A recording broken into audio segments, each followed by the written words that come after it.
I think we're live. Can you hear me? Can you see me?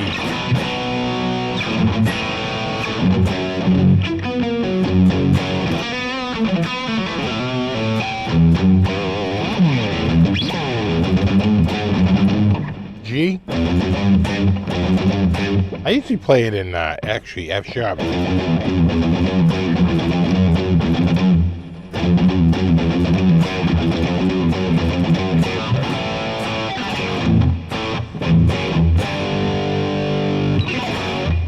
Though I think he does it in G. Or maybe they do it in G, but he was tuned down a half step to E flat.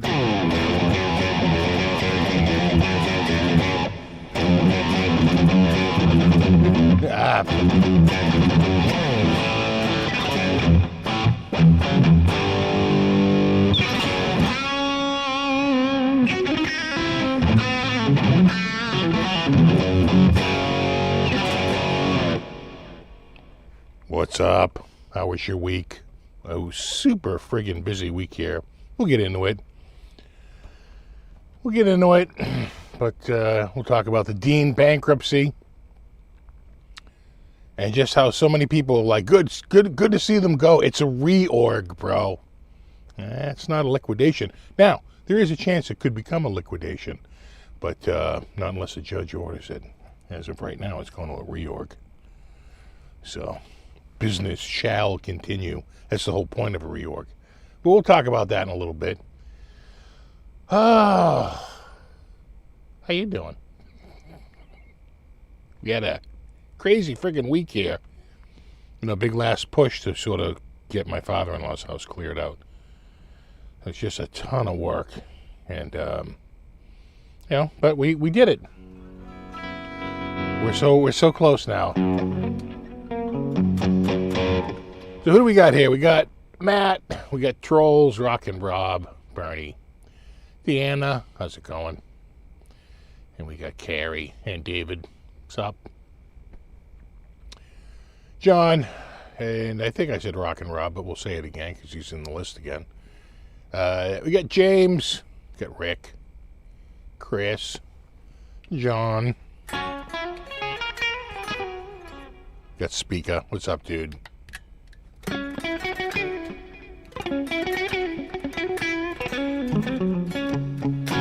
Yeah, no, the Heritage has been nice. Not that I've had a chance to play it a ton this week.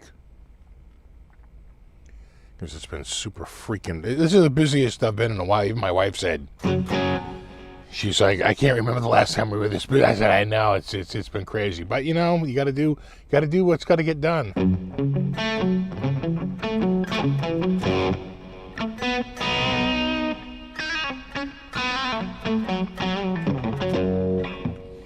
Who else we got? Dave, Tim,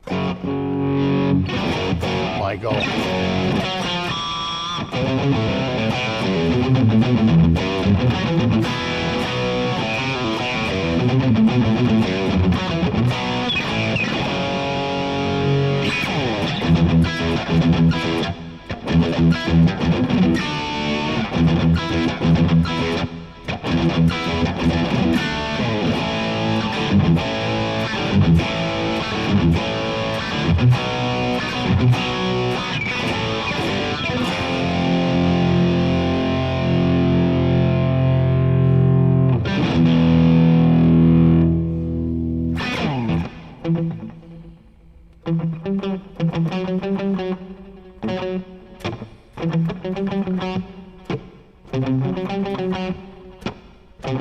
Something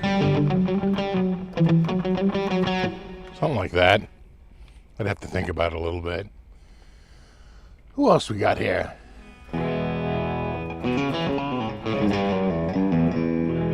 All the usual suspects, says Michael D, and he's right.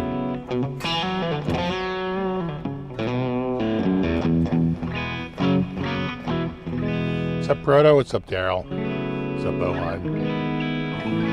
Hope I'm keeping this. Probably not.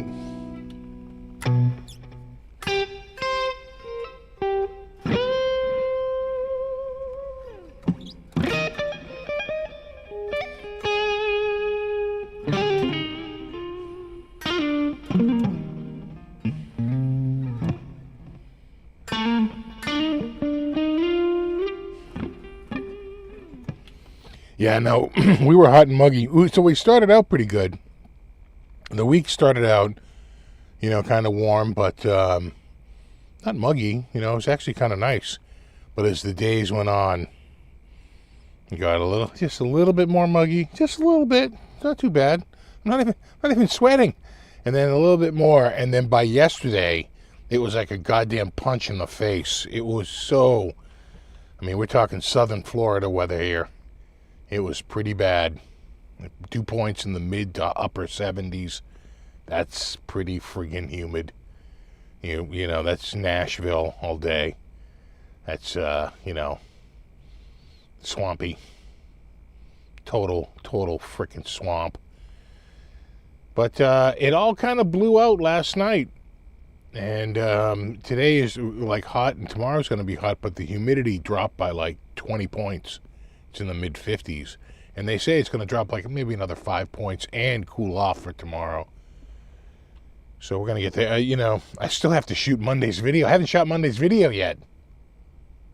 I've been too busy. It's been freaking crazy.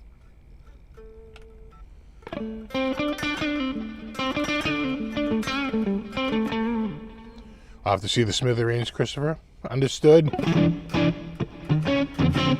How much is this normally? This guitar, I want to say, is $19.99. I'm pretty sure. You guys check. There's probably a link in the description for Zounds. The U.S. one is the Zounds one. I'm pretty sure they're 20. There actually might be more money in Europe. But I want to say they're $19.99, right? Because they're trying to go after the Les Paul, which is, I want to say, they were $24.99, but I want to say the Les Paul standard is $27.99 now. Maybe it just depends on the color. And maybe if there's no discount, $29.99. But I think they're $27.99. These are $19.99 last time I looked.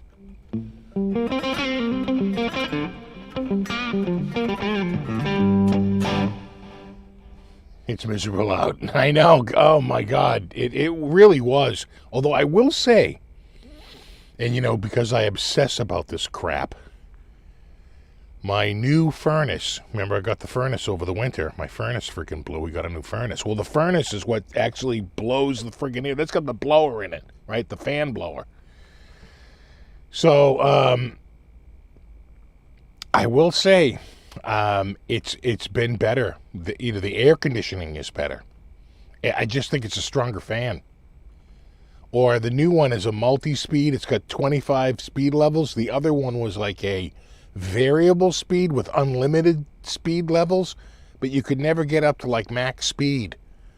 And I swear this one just literally pumps out more friggin' air than the other one did. And I noticed, because, I've just been through this countless times, and I have obsessed about this, and I have taken, like, readings at the registers, like, what am I putting out for Fahrenheit at the register? Under the old system, I was putting out, like, 55, and on a really hot stretch, it would go up to 61, 62. This past week, which was pretty warm, it was coming out 48, 49 at the register. And when it got really hot for multiple days, it went up to 55. And it was noticeably better. I'm like, holy shit. Just $7,000 later.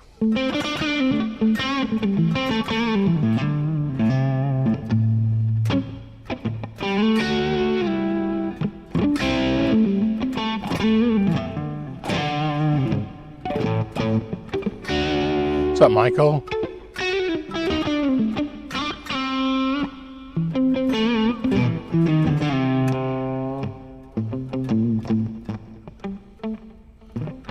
What's up, Ambrose? Nice to see you.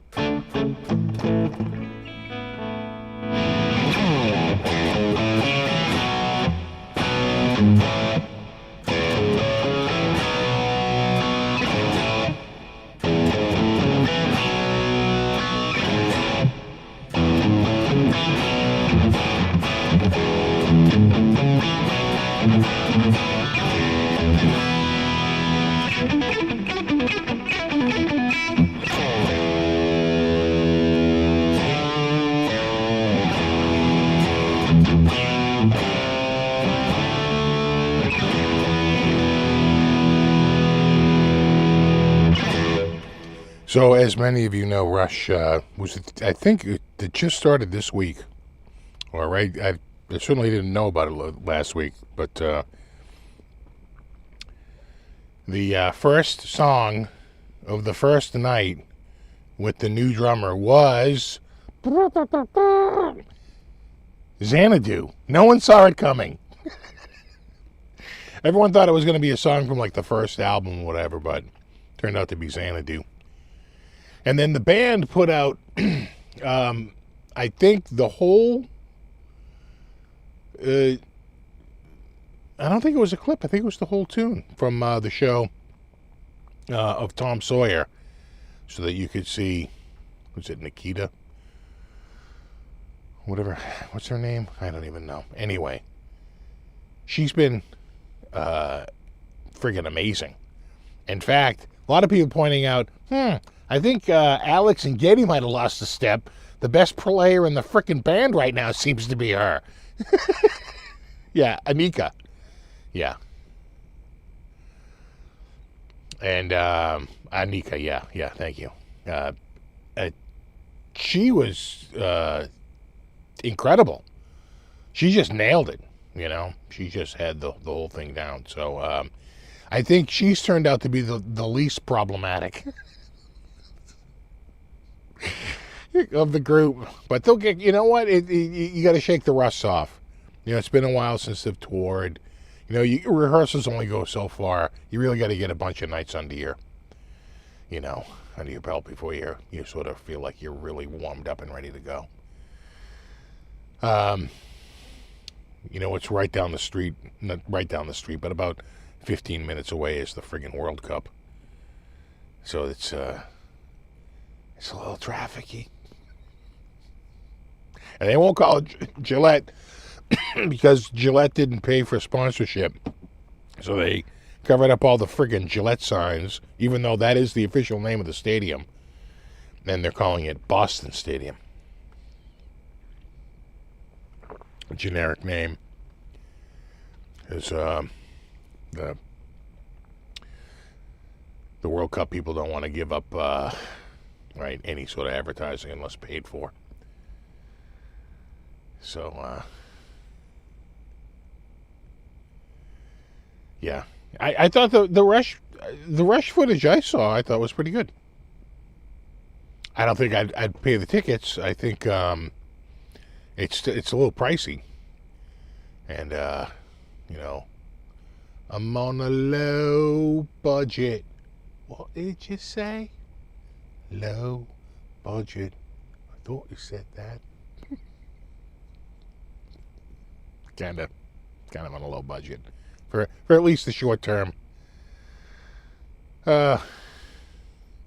Really, 4 seats for the first show, $22K. Wow.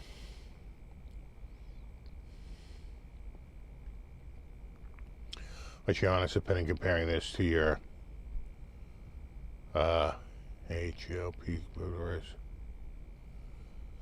You know, I'd say the quality is about the same. In fact, you know what? I might even say, dare I say, this does feel maybe a little bit better fit and finish.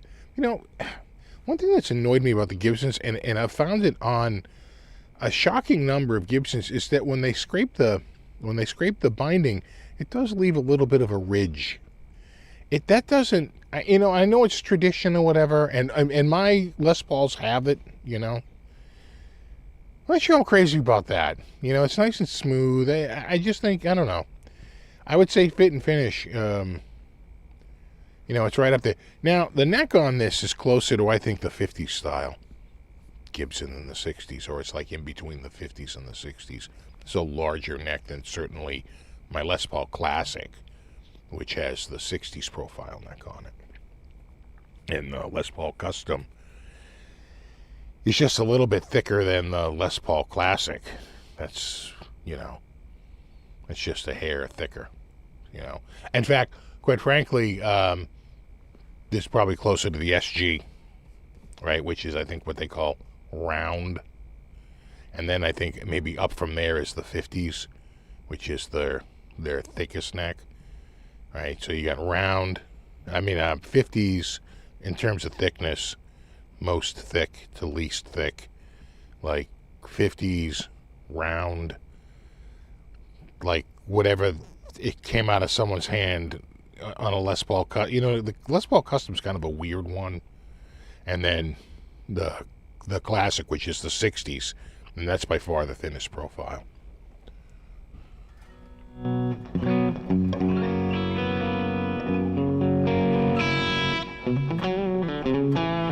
And all contest pricing now? Well, I got tickets a couple of years ago. I think it was Speaker that went with me for Steel Panther.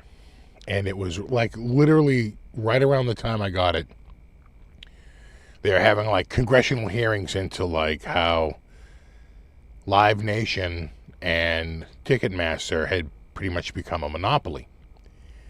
And there was all this harumphing about fees and everything like that.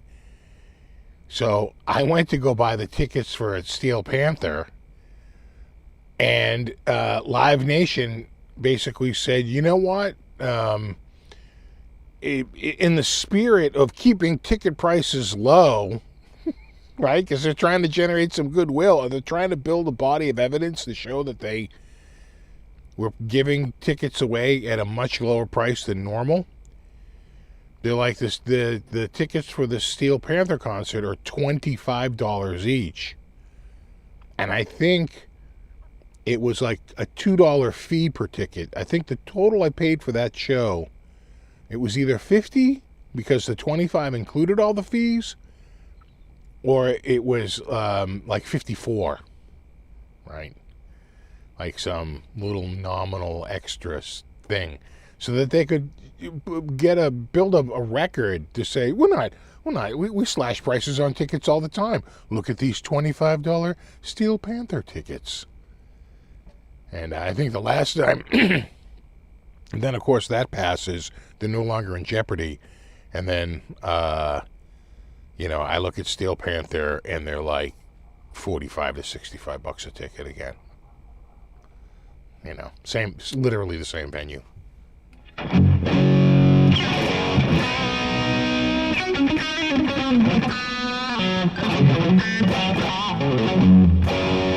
Oh, the Kotzen neck, that's a slab. I probably only exceeded by the first gen Jeff Beck, a neck that will live in infamy. That first edition Jeff Beck neck, I want to say it was the 90s. I don't think it was the 80s. I want to say it was the 90s that guitar came out with a friggin' baseball bat.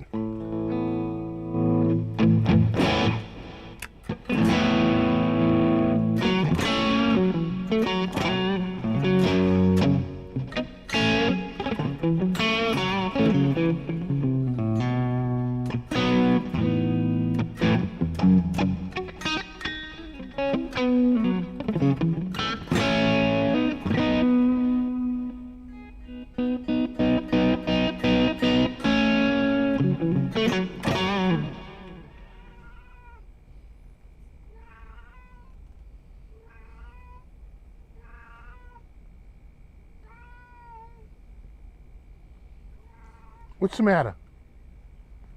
What's wrong?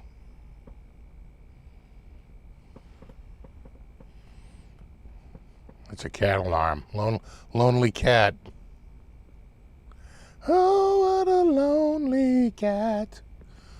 Oh, what a lonely cat.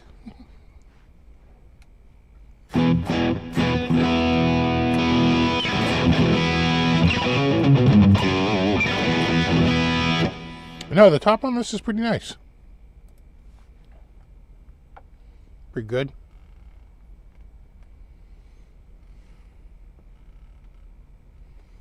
Not too shabby.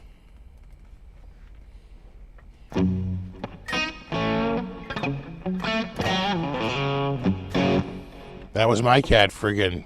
That's Buddy roaring.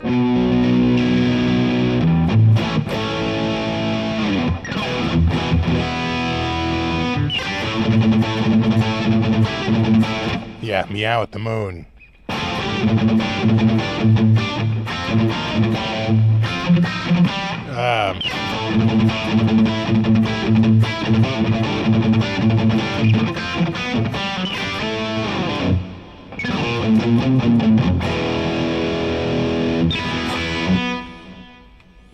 I don't know if they sell direct. I think this came from Zounds, so certainly they have some dealers.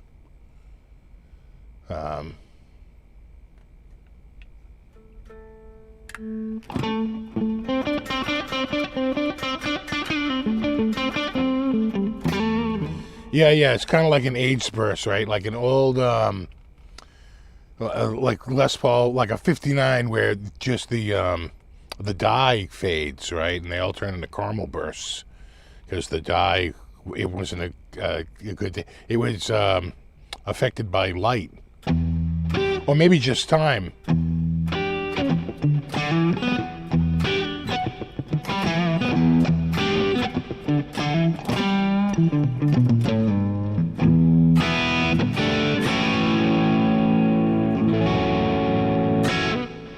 It does sound good, though. These are Duncan 59s, which are always a pretty good, pretty good sound to pick up, I find.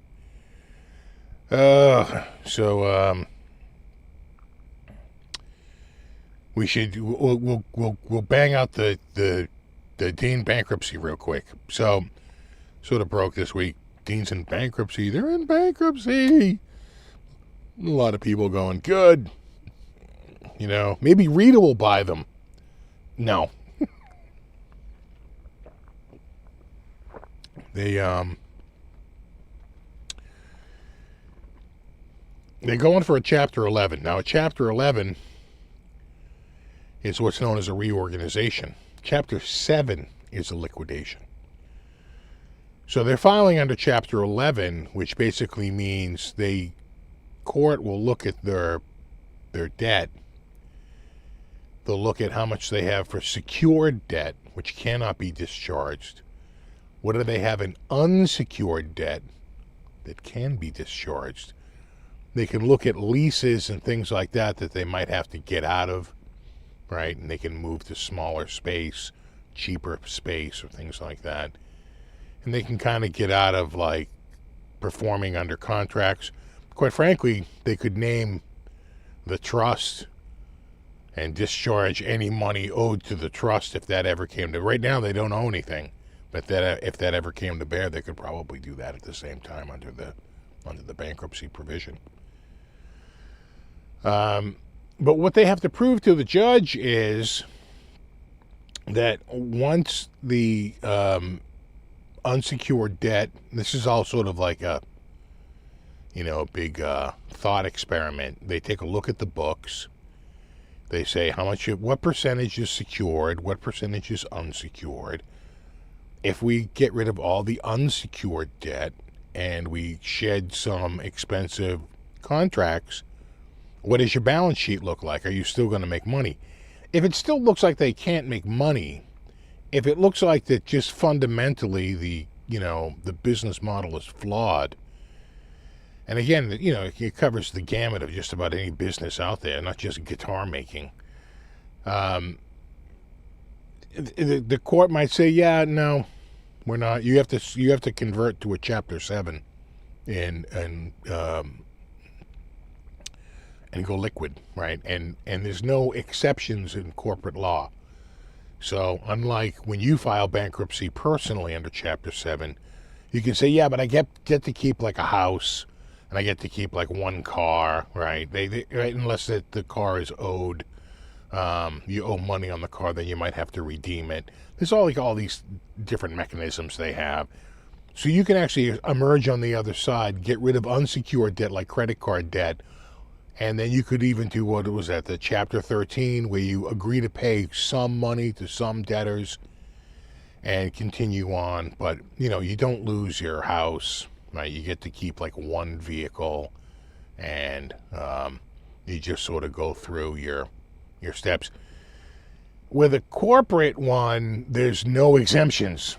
So everything would get liquidated. And then they would use the money to pay off the creditors. Creditors kind of don't want that because they're going to get pennies on the dollar, and they don't want that. With the Gibson, so Gibson went through this exact same process in 2018. And with the Gibson process, if I remember correctly,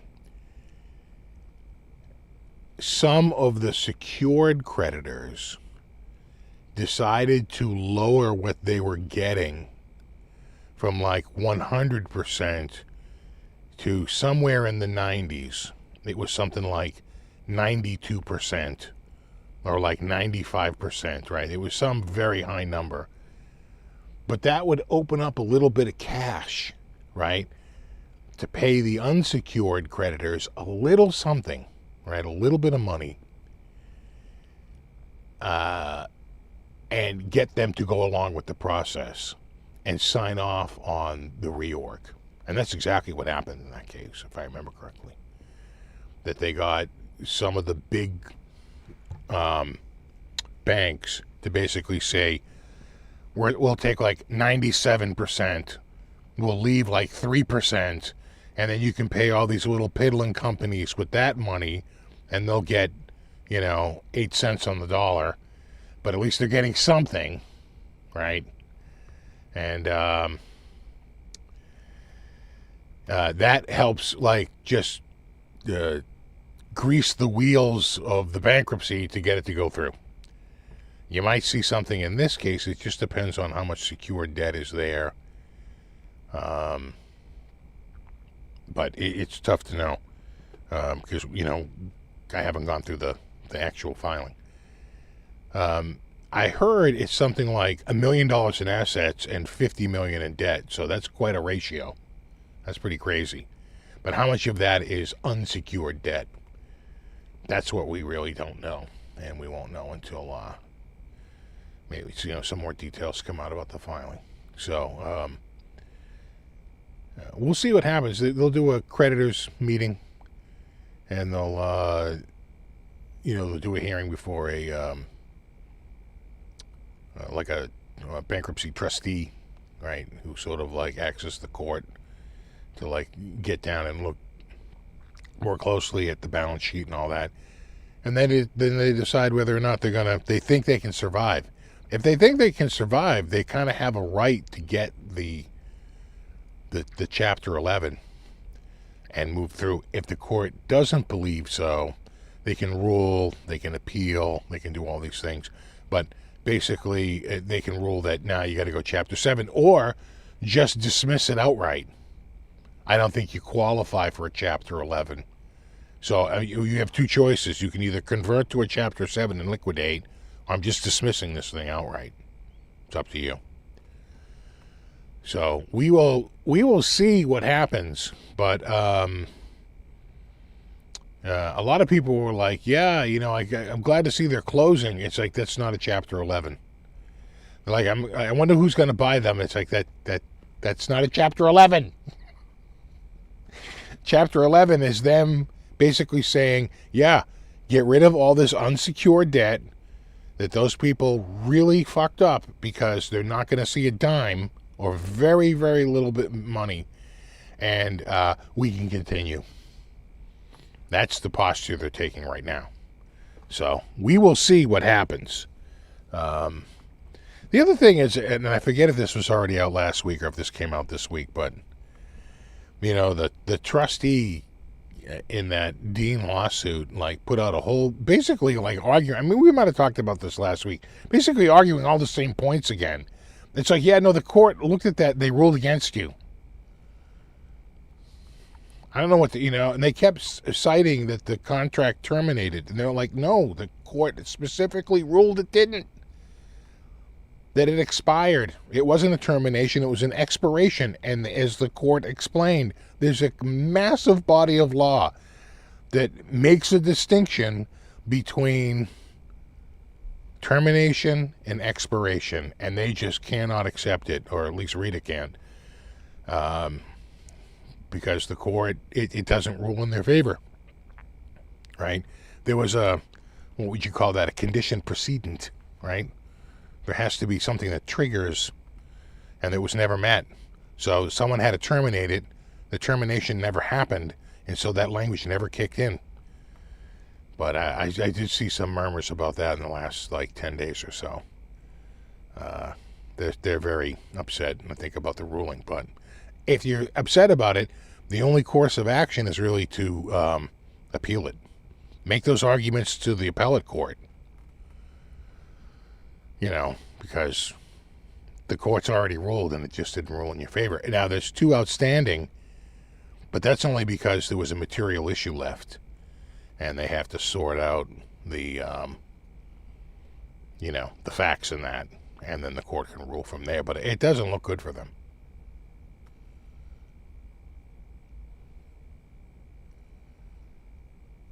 And by them, I mean the trust.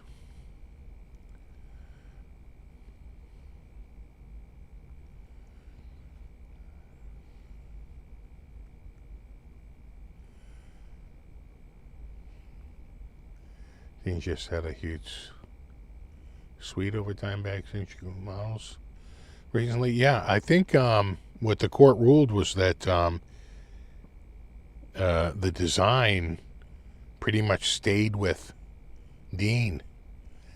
And because Dean was the only one that used it in commerce, and the trust couldn't show that they ever used the mark in commerce, only Dean had, the trademark would rightfully belong to Dean because they're the only ones that used it in trade. It sounds, when you say it like that, it sounds very simple. And then regarding copyright, they said you would have had maybe some rights for copyright, but there's a statute of limitations. And this was designed back in 2004, and you long missed any statute of limitations. And now you were I think they said they were 12 years too late to do anything for copyright because they just waited too long. And I think Vinny was still alive then, and just Vinny never did anything about it. And then, Rita got it, and then she's trying to do something, and it's a no-go at this point.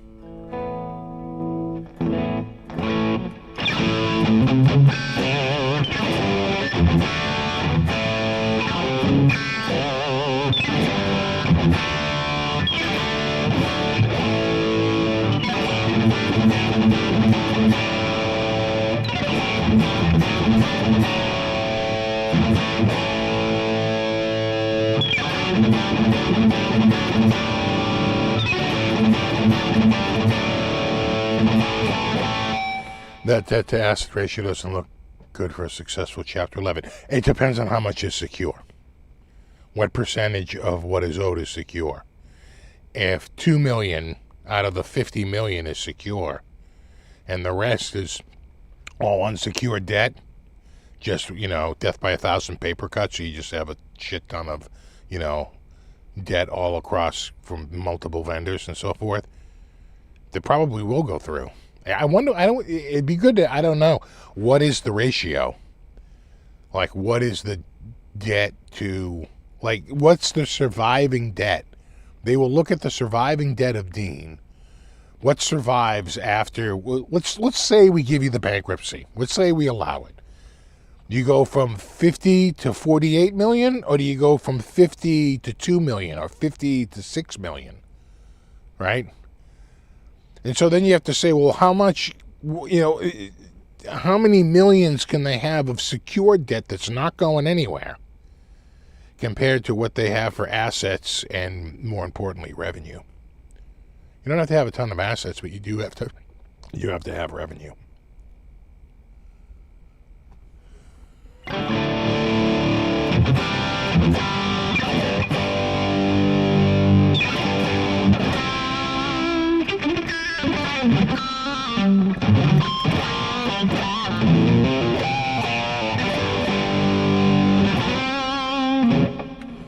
How does the Heritage sound compared to a Gibson LP? I think they're about the same. They're identical.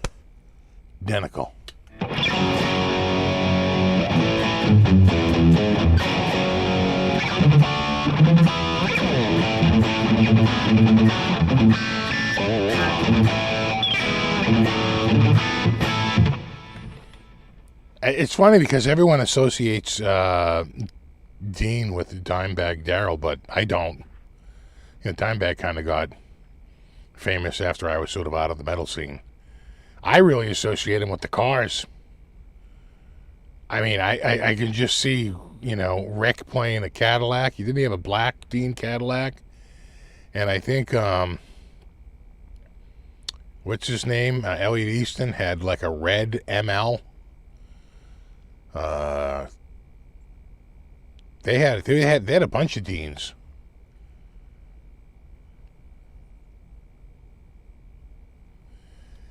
Does the Heritage have a one-piece body? Yeah, it actually does. Uno piece. Just you didn't know I was bilingual.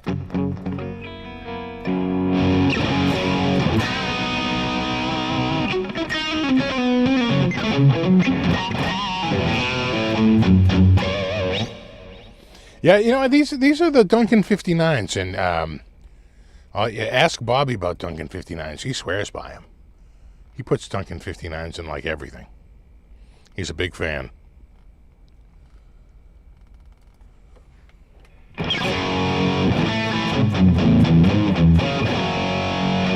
While I'm thinking about it, just to remind you, they're still doing that to the end of June. What is it, June 13th?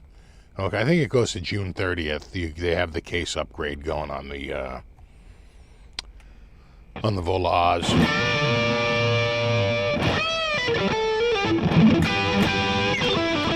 Dude from the Doobie Brothers had a Dean too. For a couple of minutes there, they were really hot. I feel like in 79, 80, 81,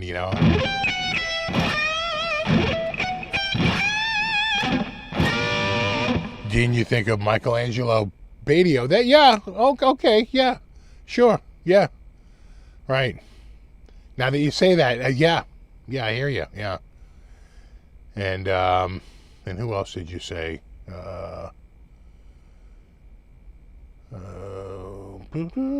Dave Mustaine. See, Dave Mustaine less for me than MAB.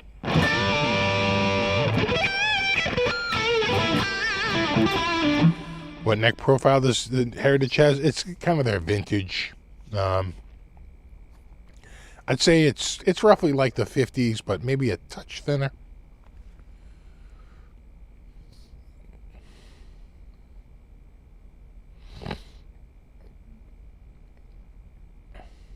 Rick Nielsen played some Dean. See, Rick Nielsen I always associate with the other sort of off-brand at the time, Hamer. Right? That was the other one. Good old Hamer.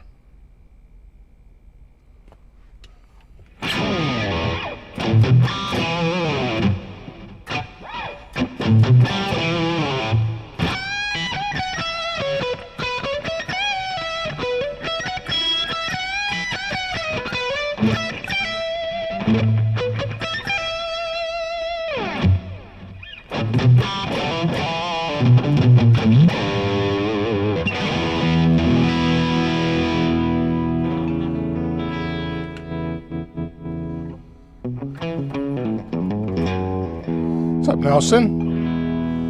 And Christopher and Tony.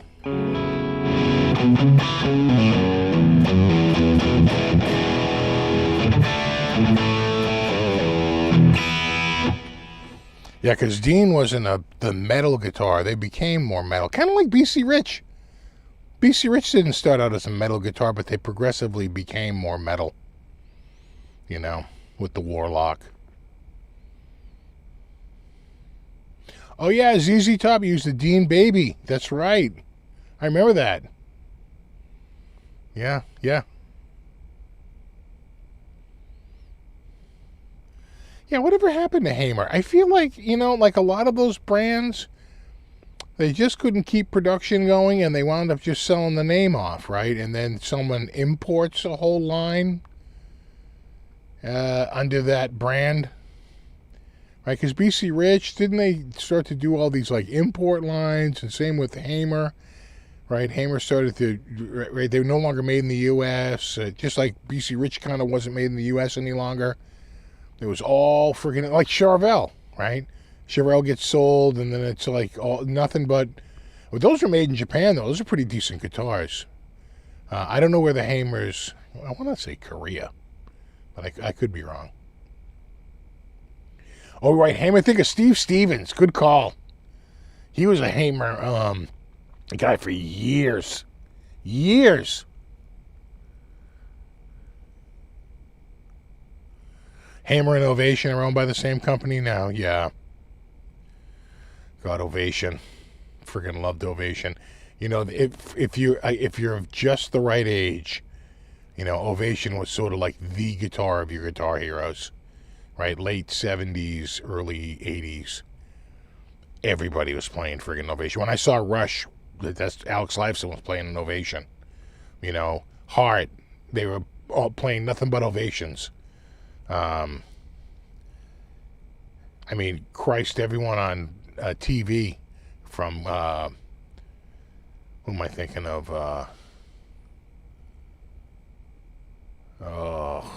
Glenn Campbell. I want to say even Chet Atkins, who I saw playing one once. Ovation was sort of like, they were it for a hot minute there. They really were.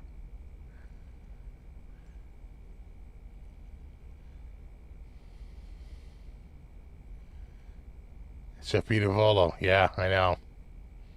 Good old sanded faded blue. Not many YouTubers I see use THQ modeling, but you always get great tones out of it. Yeah, you know what? I would move around for a number of years, but I've sort of settled on about a half dozen. I thought that clean sound last week was really good. You know what I'm saying? Didn't we have it? We were going through the what's his name there? You know that guy with the big neck telly, Richie Kotzen. We're going through the Kotzen collection, and that was one of the clean sounds, I think, in like second half of last week. Pretty good. Did Ray Davies play Ovation? I'd have to look, but I wouldn't doubt it. Like I said, it was sort of like the acoustic du jour.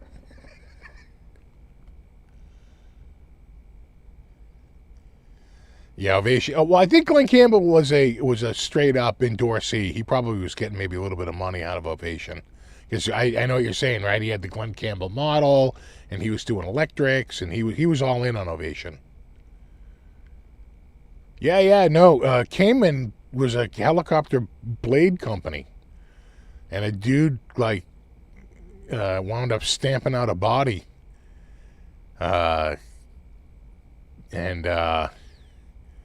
because it was easy to make the top for an acoustic, it was much harder to make the body. Stamping out of the friggin' plastic, and the rest is history.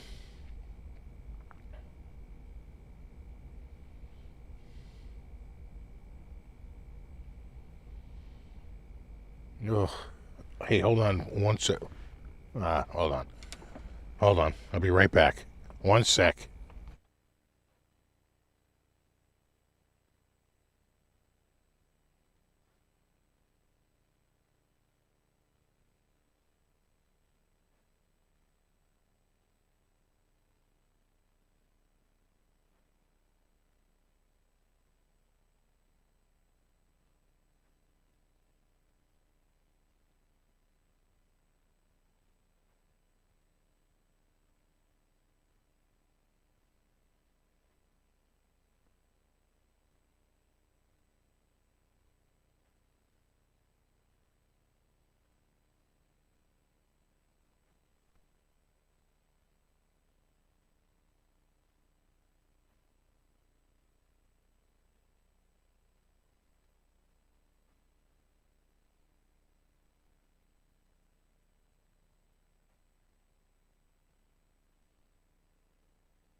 Check 1, 9.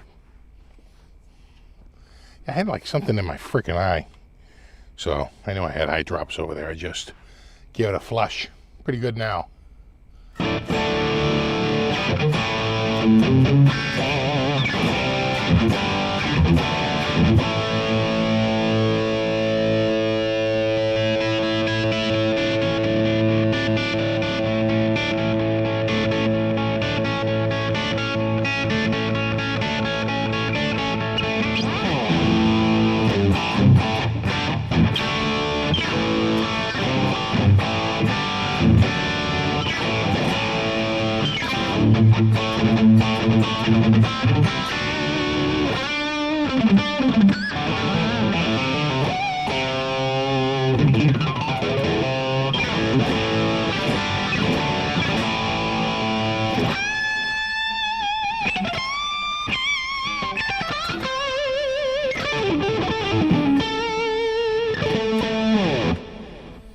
Oh. Yeah, better. Way better. So I haven't shot Guitar of the Week, but I got one coming on Monday. Something nice. Something real nice. They're all a little pricey this round. I think they're all north of... So this is... Well, this is $19.99. I'd have to look, but I want to say that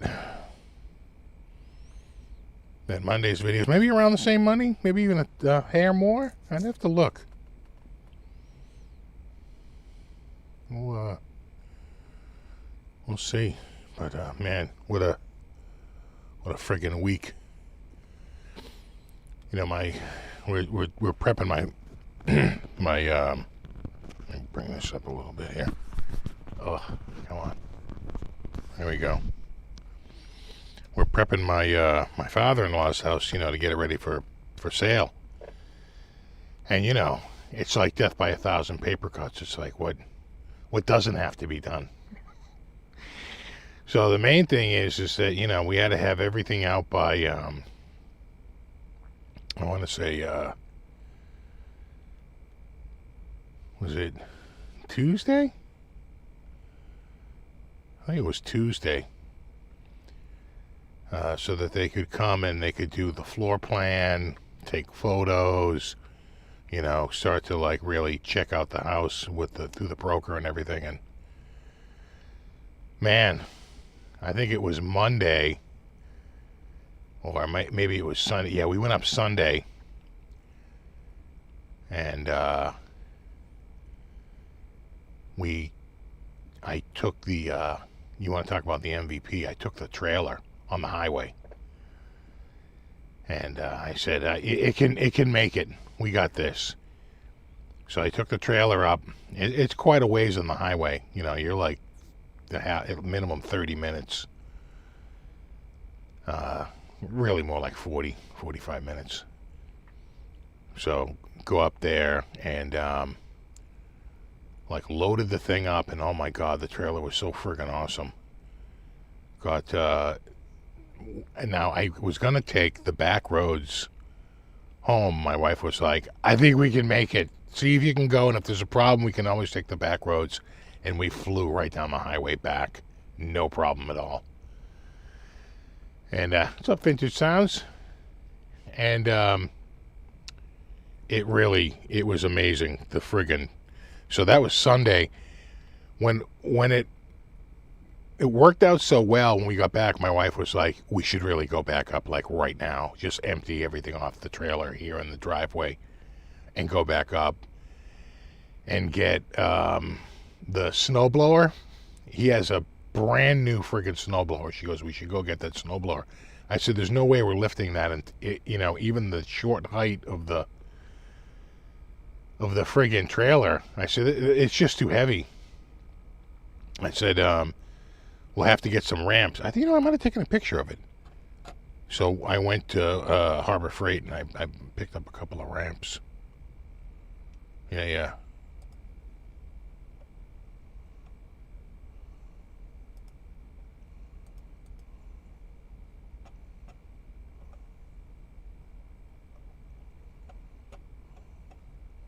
Yeah. Right there. There's the car. And there it is. And you can see the snowblower peeking out. There it is. Got these ramps. They were on sale. What a week. They're on sale. There's that snowblower. And I'm telling you, that snowblower, when I tell you it is brand freaking new. Still got the old tagger on it. I think it was used once or twice. So I got that. That's at my house. Well, we got it out in the garage now. And we'll have to figure out what we're going to do with it. It's literally the identical one to the one I have. So. But then we went up again. That's the second trip, the snowblower. That was the second friggin' trip. And then Monday I went there. And, supposed to have the house empty by Tuesday. There was a full living room set, a full bedroom set, and 2 more beds. And I was like, oh my God, we are never getting this crap out. But we did. And here's a good shot of the trailer. So the first couple of rounds, nothing stuck up above the trailer. I ran this right down the freaking highway. So I keep the back gate in by running it through the handles and then down into a couple of my tie eyelets and just ratchet it down. And that pulls it not just, it pulls it down into the groove, right? So that it won't go anywhere and it won't fly out of the back because it's literally strapped in.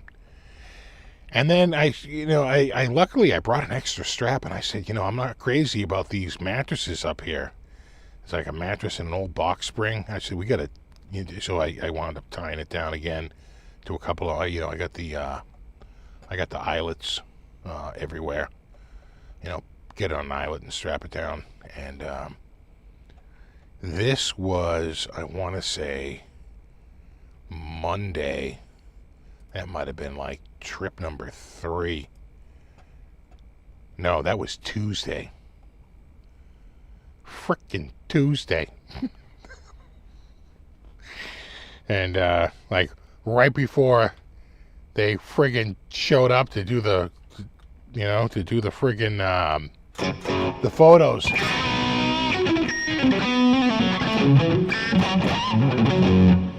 The trailer was a great move. My wife was saying we would have never done this without this trailer. It's funny because after I went the first time, I was like, let me check the pressure on the tires, and because you don't when it's empty you don't notice it, but when it gets full you're like, they look a little low, and they're around 15-17 pounds each. That's pretty low. They can go as high as 44, but I don't want it to be bouncing around there like a freaking bouncy house with hard tires. So I did them to 36, and I tell you, you noticed it. You freaking noticed it. It's pretty good. What's weird is this weird shadow here. It looks like, check this out. Doesn't it kind of look like it's bulging out there, right? Like it's a little bright on this side, and it's sticking out, and it's right, but it's not. In fact, I went and looked at it again today, and I was like, "What the hell am I looking at here?" It does kind of feel weird, but it's not. There's nothing there. It's perfectly flat. Like just like a weird how that picked that up, because I was like, "There's got to be," but it's not. I'm like, it's got to be like bulged like right here. It's not though. And you couldn't see it again. It had to be in just the right light. I'm like, he's weird. Yeah, I know it does. It rolls nice when the tires are aired up. It's the little things. So that was friggin' enormous. Then I'm running around and spraying for bugs like crazy because I'm friggin' totally worried about, having ants crawling through the house when people are coming in to see it, and you got to get ahead of that because it takes a while for that stuff to work, right? It doesn't work like instantly. It takes repeated stuff. So I kind of sprayed it all week and, cleaned up everything. So we're getting there. We're getting there. We're getting there close. We're getting there. It does look like a bulge, doesn't it? But it's not. It's so weird because I was like, okay. Because as soon as I saw that, I said, well, what the hell? I've never noticed that before. And I went out there and said, it's not here. What? What the frick? What? It's weird. It's like really, really weird. Do I have another picture from the front I took recently? Let me take a look at it. I don't think so. No. Well, that's the hot water heater. That's the graduation. God, so many. I don't have anything of the... Yeah. That's kind of it. Like...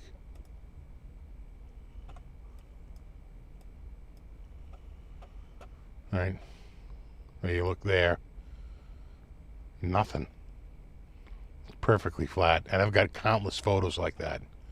There's no bulge. Because it's not there. I went over and checked it. Here's another one. Again, nothing. It's weird. Really, really weird.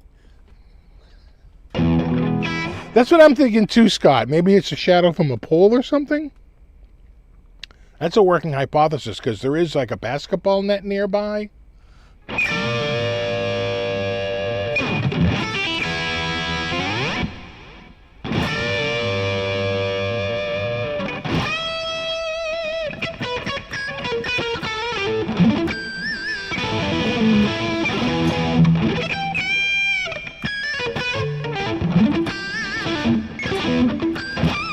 Oh, thank you, Bryce.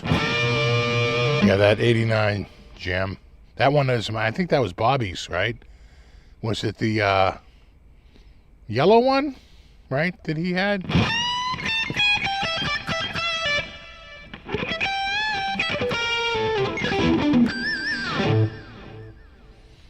Exactly, it's Bulgegate.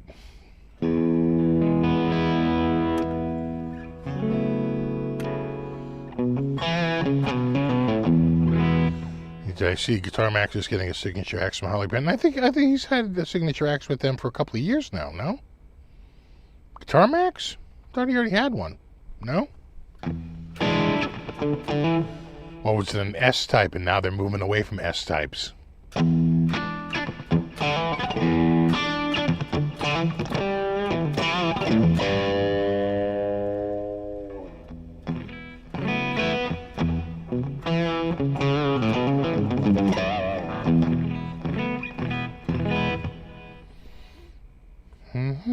Yeah. Right, the yellow one, yeah.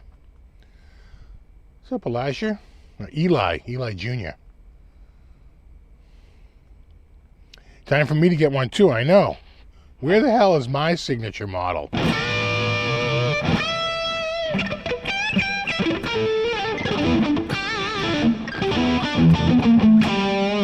I swear to God, it would have to run like some friggin' like Larry David episode where they're like, remember when he got the sandwich? And it was like the grossest sandwich you ever heard. They're like, yeah, we're making a sandwich after you, the Larry David. And it's like this horrible, like, tuna and cream cheese with like, it was like this horrible sandwich. He's like, that sounds terrible. Have to be something like that. Yeah, I have a new signature guitar, the Reverse V.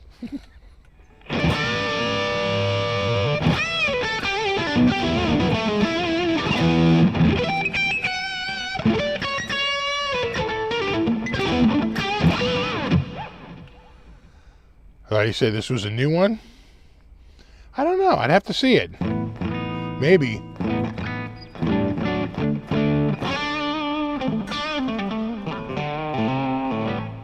Exactly. I had my signature guitar with the signature paint job the SFB, which we found out didn't stand for Steve from Boston, but sanded faded blue. How does this sound clean? We can. Where is the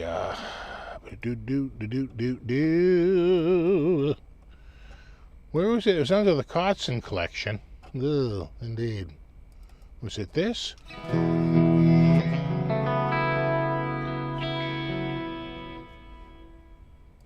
Yeah, no, that's it. That's it. Because you know what? I marked it. Because I always forget them.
Official, you cutting the lawn. I did it this morning when we got back from the dump. When we rolled up to the dump, the guy was like, "Oh, guys, like, I'll let you go this time, but next time it was supposed to be 3. It's only we max out at 3 items." And I'm thinking to myself, yeah, I was only gonna drop off 3 items, but now that you seem to be saying we can get rid of everything, well, you could take it all. So I had like 2 mattresses, 2 box springs, 2 mattress toppers, a whole bunch of wood, and some frame and a rug. And they took it all. And we were pretty damn happy about it.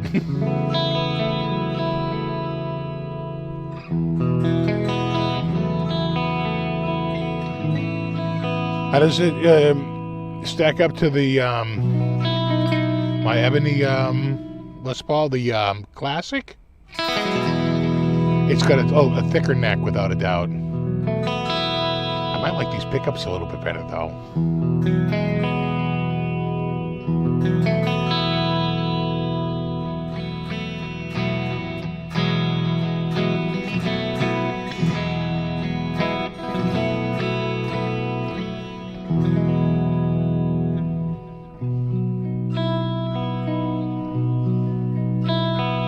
Yeah, I was out cutting the lawn this morning because there's not much sun on my lawn before about 9 a.m.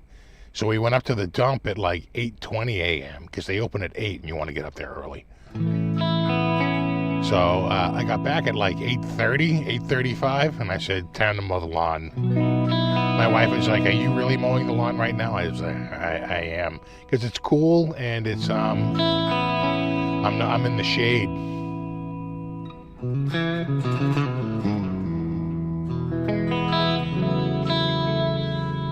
Yeah, the Les Paul Classic absolutely has a thinner neck than this neck, without a doubt.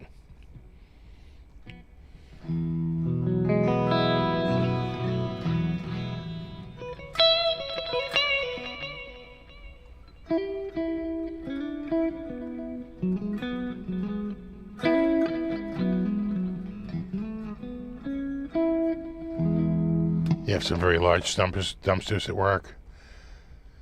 You can toss everything except mattresses. Yeah. My boss, his fiance, was when we're at the music store. She lived in this like apartment complex, and they had tons of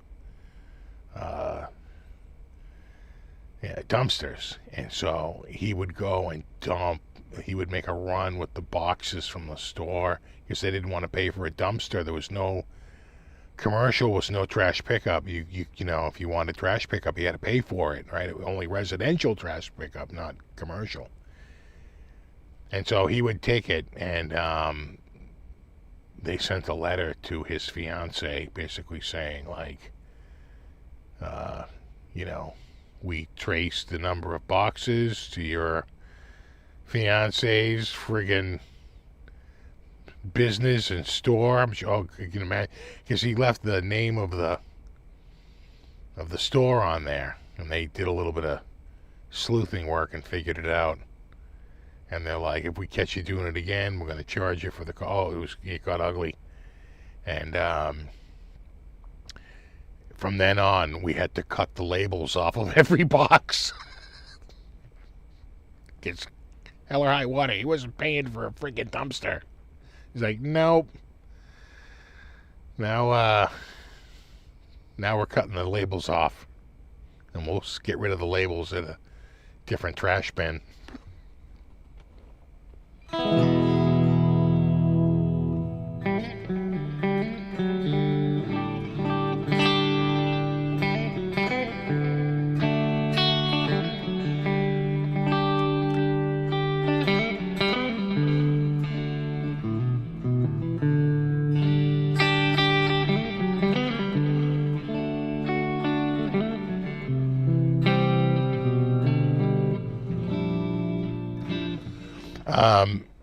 Harbor Freight has mattress bags. You can place them on the curb in your neighborhood. Yeah, we can't do that. I have $25 per item for curb pickup. So there's no curbside pickup. But you can dump it at the dump for free, and the dump is like 2 blocks away, 3 blocks away. So just on the other side of the hill, which, trust me, you're happy about that because you don't really smell the dump. You know, because we've got this big breaker, which is this hill. And so it's awesome. Because I don't really have to drive too far.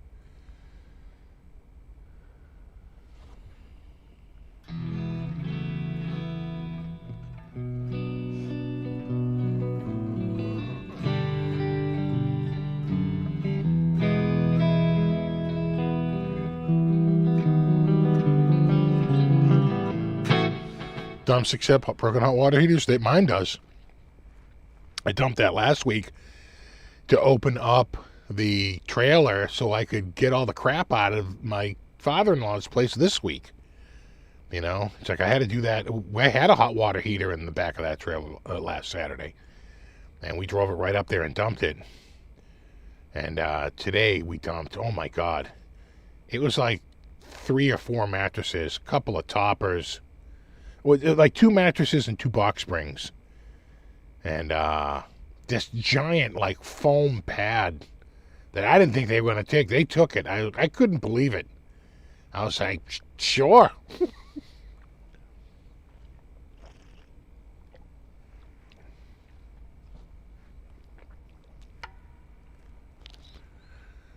little bit of coffee there. Hold on. Get that. Yeah. There we go. And we have to recycle mattresses. Yeah. Textiles and compost food. In my town, the compost isn't mandatory, but we signed up for it. We do it. We do the composting. It's kind of a pain in the ass, but my wife is all into it. I'm like, whatever. But we do that. It's every other week. We recycling every other week and trash every week. Steve, do you still use Suno AI? I do, and in fact, they've made some strides. I just haven't had time. But I will say this: a while ago, I made up like 30 smooth jazz songs, in a row. And sometimes when you're bopping around, I can just throw that on in the background. It just sounds like any, smooth jazz friggin' radio station. It could be friggin' Boney James or, David, who am I thinking of? Sanborn. I mean, it's unbelievable how accurate the tunes are. I just throw a bunch of those on and just let them run in the background. It's kind of nice. No commercials, and they're decent. But I have to do more. The last time I went on there, I did notice. Let me see if I can call it up here. That they sort of change how they visualize the yeah. So let me go to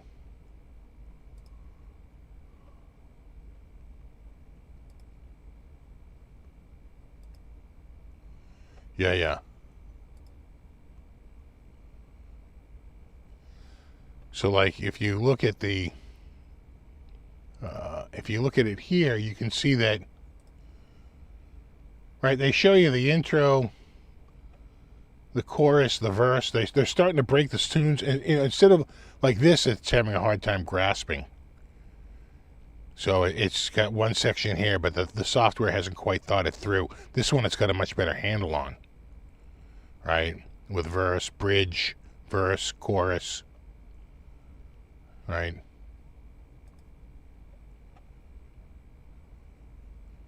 Right.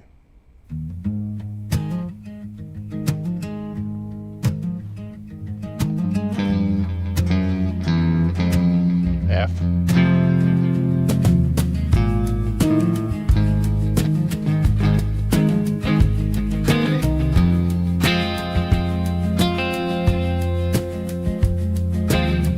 Coffee breath, frost on the window, same old street, brand new day, calendar clean like an open notebook, heart still late to the change. New year, new nerves, same hands, trying to learn how to carry what I've been, still make room to begin. New year, new nerves, but I'm walking in. Damn, I tell you, man, it can do pretty damn good. Yeah, pretty good. All right. You see what it does there, though? It breaks all in the thing. And then you can choose one of those sections and just say remix this. Like change the chorus or change the verse. And it can just do a piece of the song. Instead of having to remix and redo the entire song, you can just do a section now. But I haven't messed with it because I'm just too busy with, other crap lately.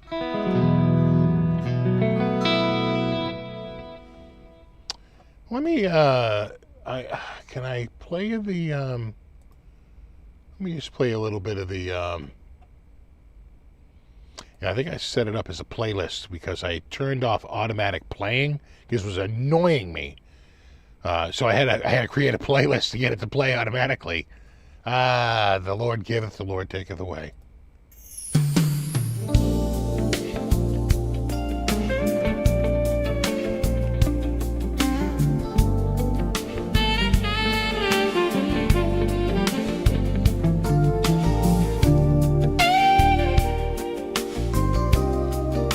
Right.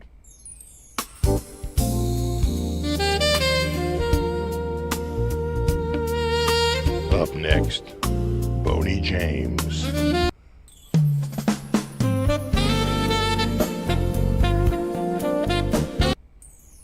Just goes on. Oh, notice that they all start with drums. There's a formula. Let's see how many don't start with drums. Drums. Drums. Drums. Drums. Drums.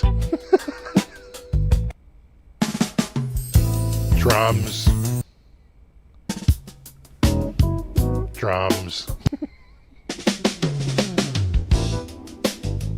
Can we get a non-drum one? That was pretty quick. It did start with drums, but I gotta say, it moved on pretty quickly.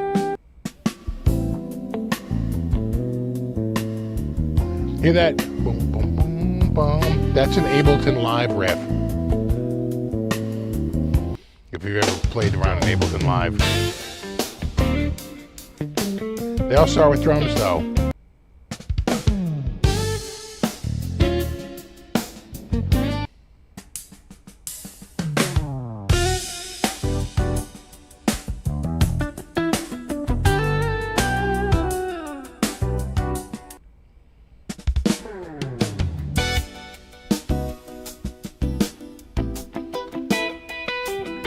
And then on a completely different level, you get like...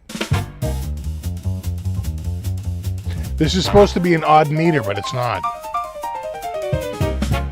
I said make it an odd time signature, but it's not.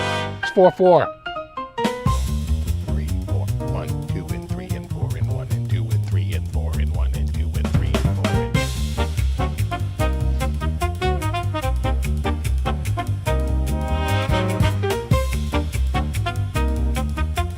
All right, same with this.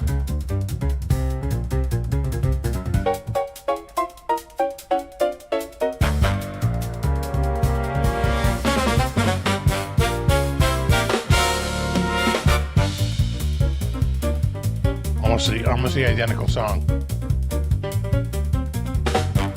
Minor.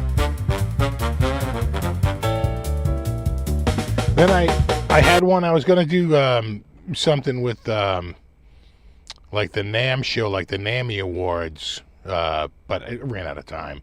But this would be the intro to that. Welcome to the first annual NAMMY Awards, starting Brick Elkin, Tommy Chong, and Charo, with special guests. Right. Writes itself.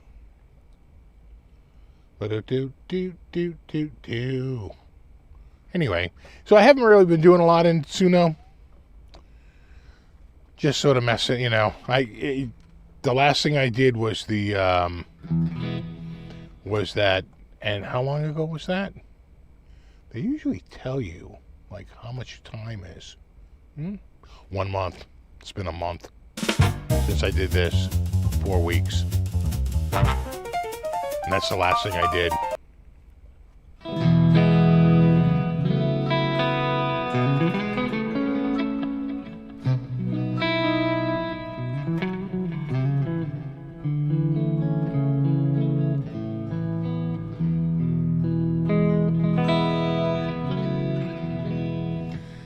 They all seem to be in the same key. Yes and no. It depends. If you don't change the prompt and you just tell it to keep making it, or if you like something, a lot of times I'll do this. I will like something they did and I'll say make a bunch of covers of it, then it will be the same key. They very often don't change keys if I'm covering it. They just change how it's performed. But the layout and the key tend to stay the same. It still needs more cowbell, sure.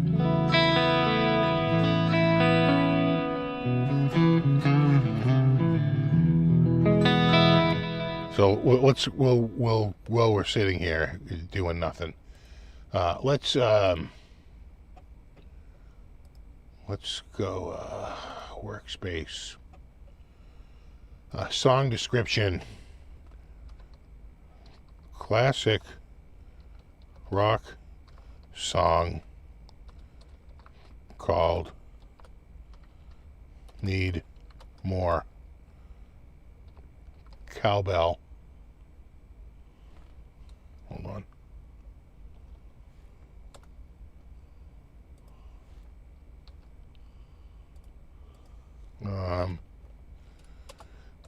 and features strong cowbell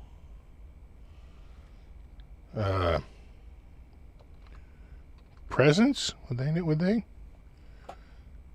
Classic rock song called Need. Is it Need More Cowbell or Needs More Cowbell? I'm going to say Needs. I'm going to say Needs More Cowbell. And features strong cowbell presence. And I'm going to say create.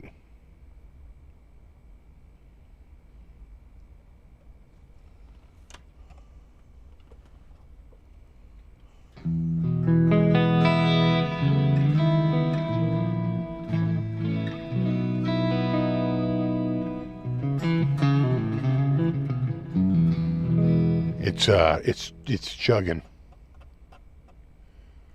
Let me switch. Wait.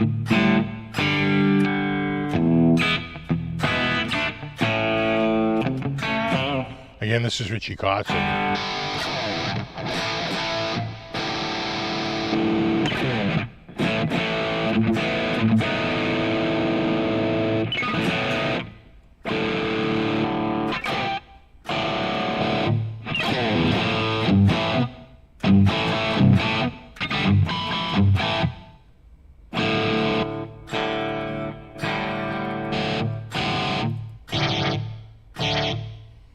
Where's my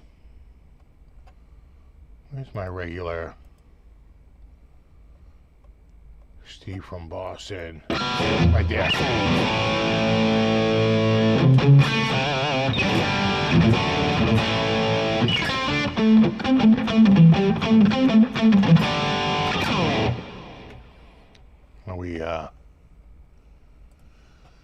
How are we doing here? Can I move this over again just a tiny bit? Am I zoomed in too much now? Yeah. It's having trouble. Can I?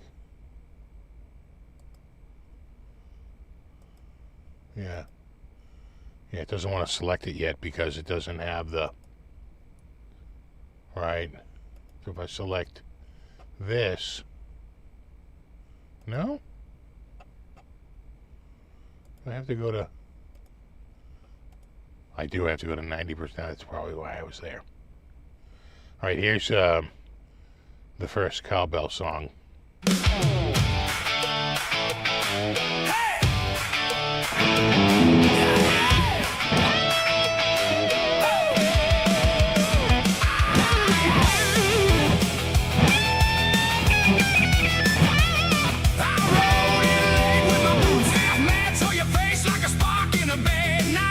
Not hearing cowbell.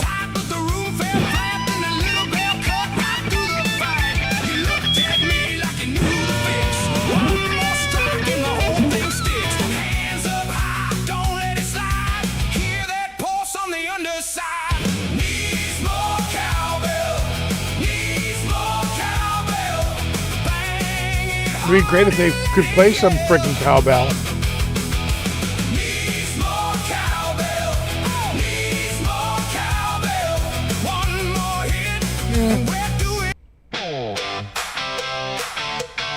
Claps. This is what you're dealing with. That's why you go through 300 versions. I'm hearing cowbell though.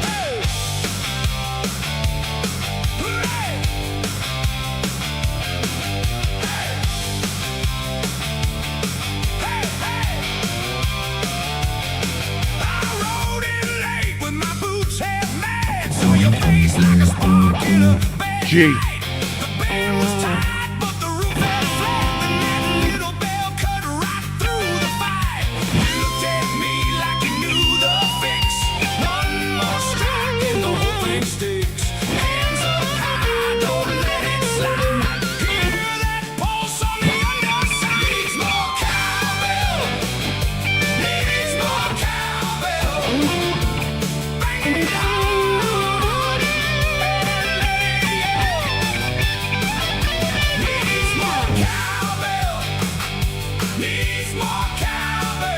What's better, version 1 or version 2?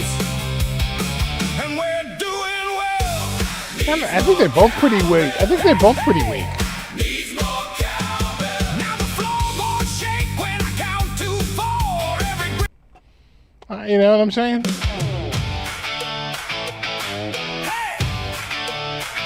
Oh, that's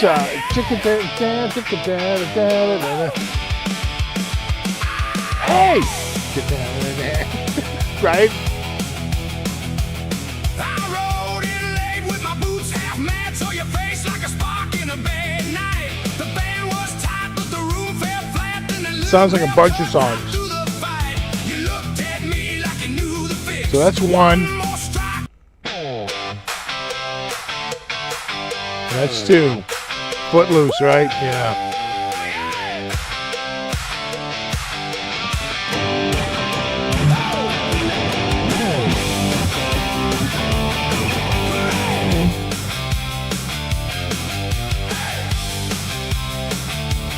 Yeah. They're both pretty shitty.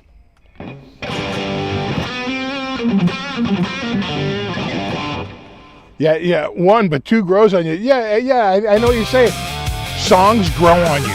Let me tell you, man. My boots half mad, saw your face like a spark in a bad night.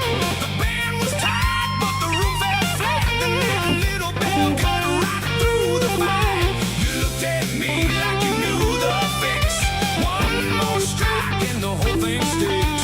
Hands up high, don't let it slide. Hear that pulse on the underside. Needs more cowbell.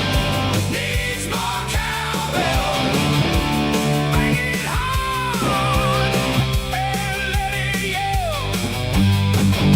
Needs more cowbell. Needs more cowbell. One more hit and we're doing well. Needs more cowbell. Hey, needs more cowbell. Now the floorboards shake when I Yeah. count to 4. Every grin It's funny how songs, they grow on you. At first, you're like, this blows. But then you hear it a few more times, you're like, you know what? Am I tapping my toe here? Am I liking this song? The voice sounds like, you think that sounds like Bob Seger? One thing more, chrome flash bouncing off the barroom wall like a hammer ring in a cannon call.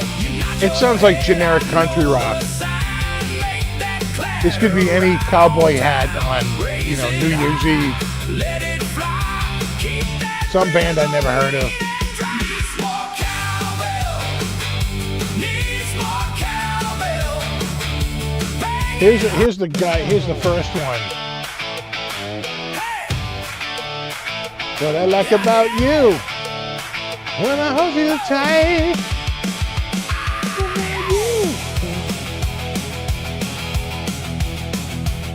I rode in late with my boots half mad, so your face like a spark in a bad night. The He might be a little bit more like Seeger. fell flat and the little bell cut But again, it's just sort of generic country rock. like you knew the fix. One more strike You know. and the whole thing sticks. Hands up high, don't let it slide. Hear that pulse on the underside. Needs more cowbell. Needs more cowbell. Bang it hard and let it yell. Who's got the better chorus? Needs more cowbell. Needs more cowbell. One more hit and we're doing well. Needs more cowbell. Bang it hard. Yeah. Cowbell. Needs more cowbell. Bang it more cowbell. Needs more cowbell. Bang it hard. I think I might like 2 better. Needs more cowbell. Needs more cowbell. Bang it I think I like 2 better. That's 2. and let it yell. You know?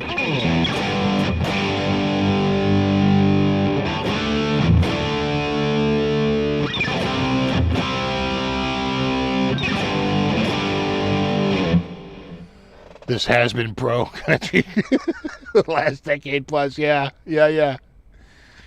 Now, you know, it sounds like any generic sort of country rock band that you'd see on some New Year's Rockin' Eve that you're like, who the hell is this band?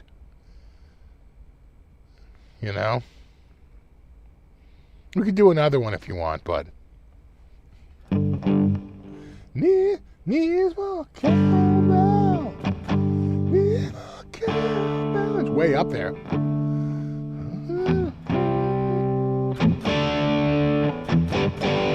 Yeah, I think 2 sounds a little bit better, too.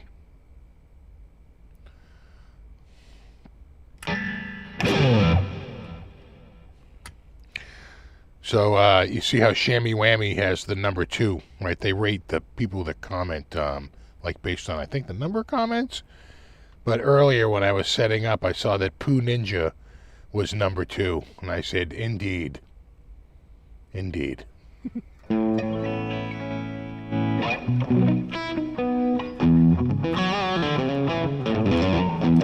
That song is now stuck in your head. Needs more cowbell. Needs more cowbell. One more hit, and we're doing well. Needs more cowbell. Hey, hey. Needs more cowbell. Now the floorboards shake when I count to 4. Every grin in the crowd wants one thing more. Chrome flash bouncing off the barroom wall like a hammer ringing a cannon call. You nod your head, I know the sign. Make that clatter right on time. Raise it high, let it fly. Keep Because, you know, I think that doesn't sound like classic rock to me. I told it to do classic rock. I'm gonna change I'm gonna change it a little bit.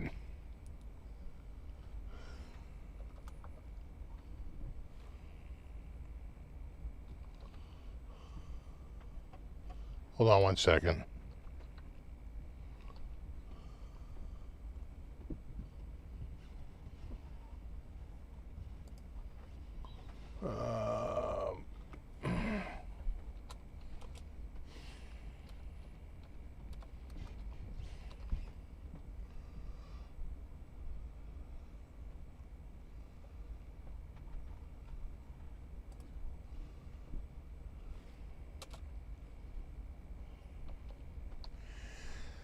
Okay, because the original, it was Blue Oyster Cult, which is the song that they were using for the cowbell, right? It was Don't Fear the Reaper. I changed it from classic rock song to classic 70s rock song called Needs More Cowbell. We'll stick with that. And features prominent cowbell. I just kicked it off.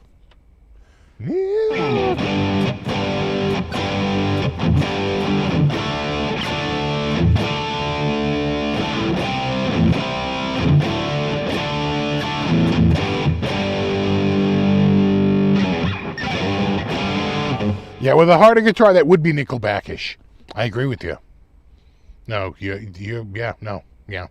No. Yeah. Yeah,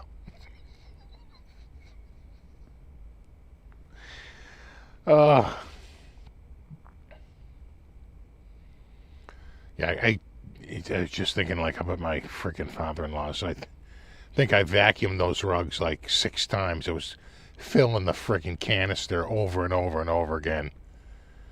You know, because he was very elderly. He was never doing that. And they would kind of vacuum. But once you get all the furniture out, right, and everything's wide open, man, let it rip.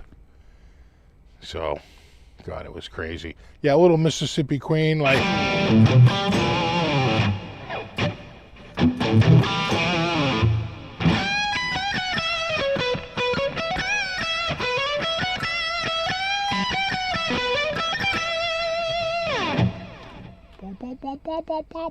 You gotta give it a second. It's chugging. Chugging a chugs. Not ready yet.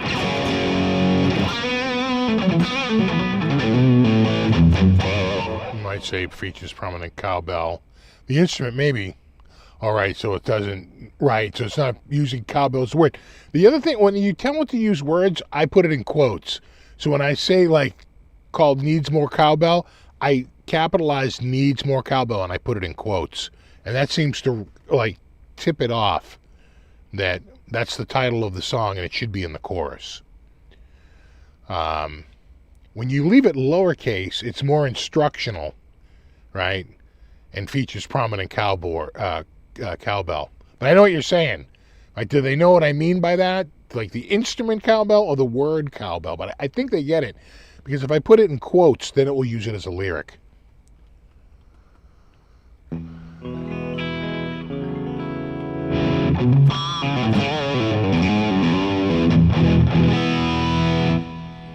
We got anything yet? All right, we might have something here.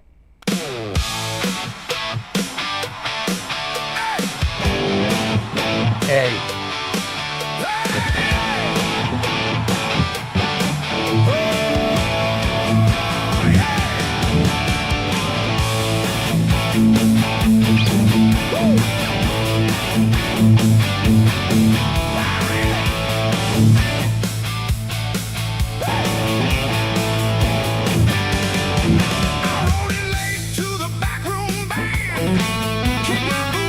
I think more minor.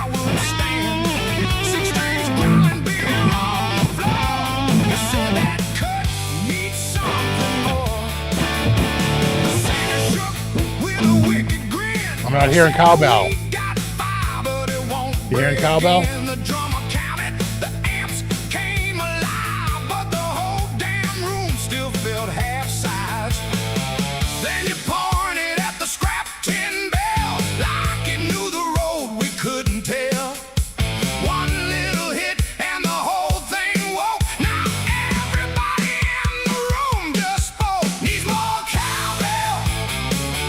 I'm not hearing cowbell. Yeah, it's Country DC. Are we live?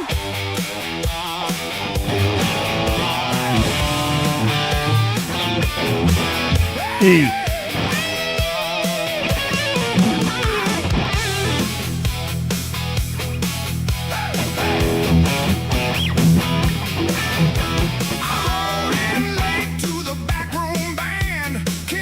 They use the same lyrics. Still no freaking cowbell.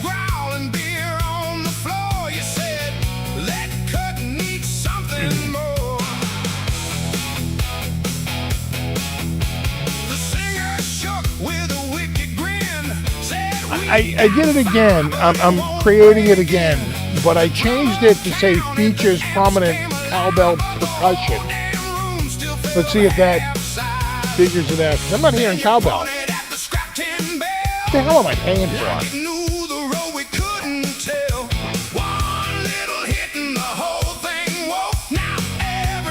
That's right, if they had cowbell, then they wouldn't say need more cowbell.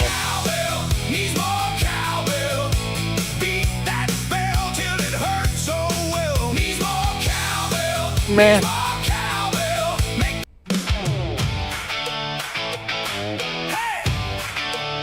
What I like about you. A footloose, footloose.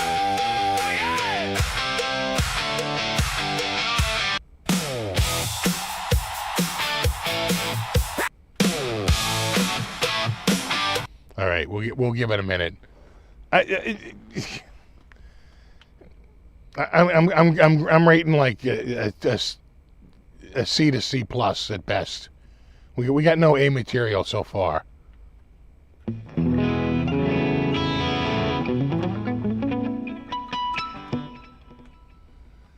See if you need to send us links to those songs. They're just growing on us. I tell you, they do.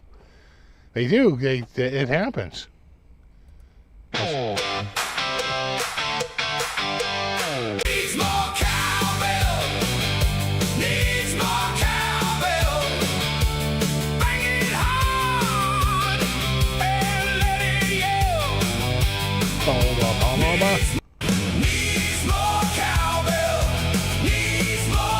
A little more frantic.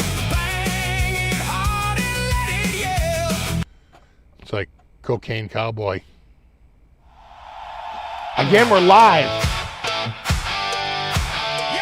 Still not hearing cowbell.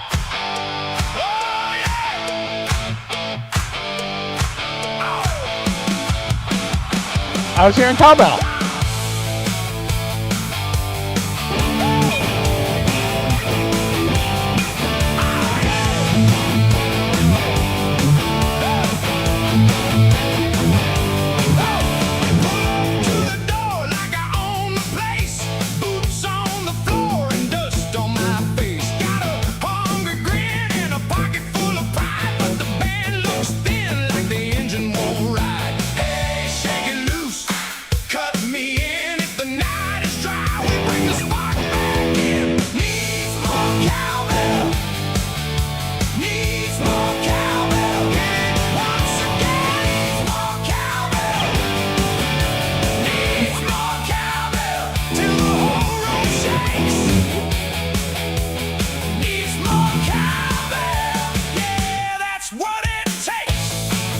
I mean, not bad.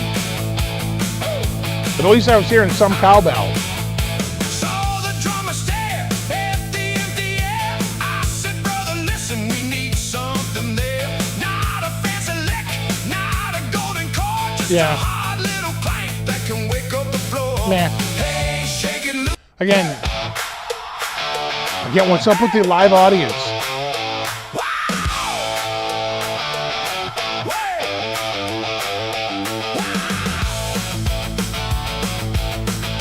This guy sounds like a maniac.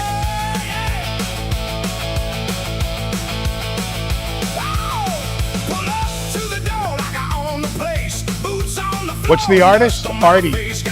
Artie Fischel.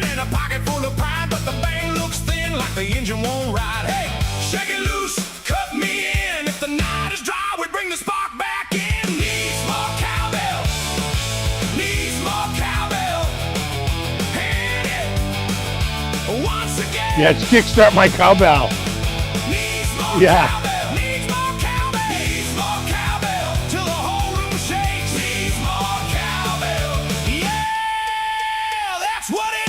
But at least I heard cowbell there, right? You could hear the hitting the cowbell. At least there was some freaking cowbell. Come on, get the assignment.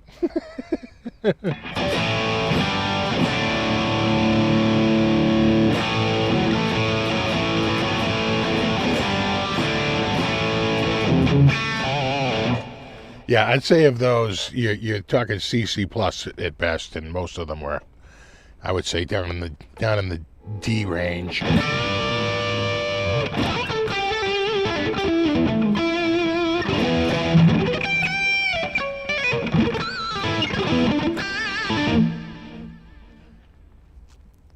Yeah.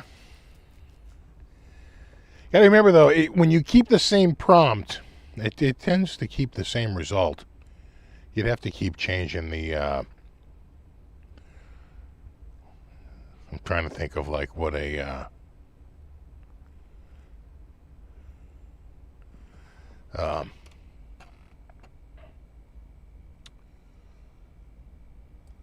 so like what if I wrote a reggae rock song, just to see. And I left the rest about what to name it. To name it needs more cowbell, and told it, left it to feature prominent cowbell. But we'll see. You got to remember that when I play you a song that I like, I've probably gone through a dozen songs that just were, just utterly forgettable. But what's so funny is that. I did a bunch of songs for a friend of mine who had come up with these chords. And we plugged the chords in a Suno, right? We uploaded them. And we put out, it has to be over 100 songs, right? We just kept cranking them out. I said, well, just keep pulling that slot machine friggin' arm and something's going to come up, all friggin' gold bars. And it took a while, but eventually he came out. I remember him like texting me saying, this like one song that we did, it was such a throwaway at the time, but it has grown on me so much. I think we wrote, it was turning warm at the time, and so we were talking about like looking forward to going to the beach, and I think it was called Salt on My Skin. And he's like, that one of those Salt on My Skin versions, because we did a bunch of different ones. He's like, man, he goes, I gotta say, it's really just that one, but it's really grown on me. It's pretty crazy. He said how much I like it. All right, let's see if we got anything. This is the same exact prompt, except I erased the words classic 70s, and changed it to the word reggae. Reggae rock song called Needs More Cowbell and features prominent cowbell percussion.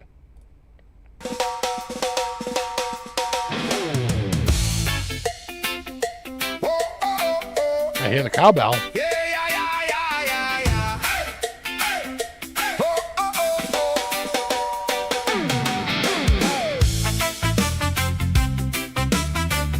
Not bad. Nice production. You walked in late with that crooked grin. Said the room needs heat, but you left it thin. I tapped my foot, you shook your head. Then I heard that sound that shoot up in there. One more hit, right on the wire. One more clang to lift it higher. It's the best one so far.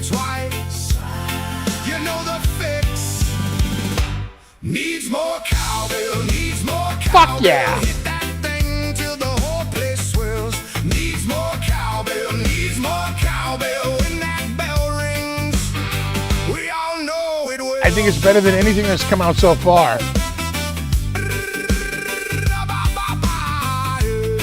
Thank you. On the corner stand by the fry fish stand, kids in cut off jeans clap with Sure. empty hands. Old man smiling from the front row seat. As I tell people, everyone shits on it, but if you wrote this, you'd be super fucking proud of it. You'd be playing it for all your friends, saying how amazing it is and how much work you put into it. Thing is, we hear the cowbell.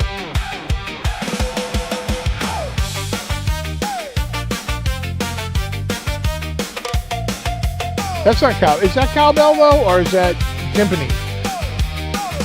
You walked in late with that crooked grin. Said the room needs heat, but you lifted thin. I tapped my foot, you shook your head. Then I heard that sound that should have been there. Not bad either. One more hit, right on the wire. One more clang to lift it higher. Don't make me say it twice. You know the fix. Needs more cowbell. Not bad. I think I like the first one better.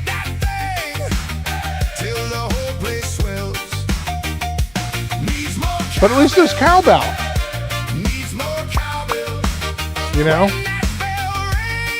It's like part of it is just to see if it can follow the assignment. And it did in both of those. I heard cowbell in both of those. So at least it's following the assignment. Yeah, Mr. Bombastic. Yeah, kind of like Skindred. Yeah, a little, yeah. Skindred meets Blink 182. Yeah, a little bit, yeah. I could hear Skindred in that, absolutely.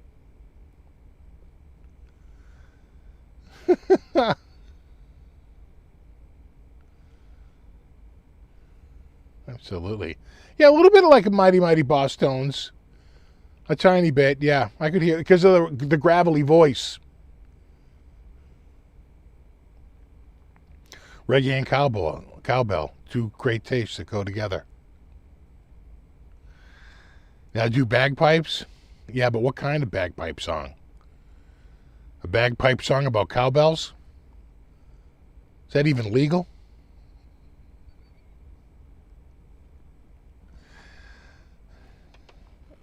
So would you keep it reggae and do featuring cowbell percussion and bagpipes and keep it reggae? Or do we switch it out?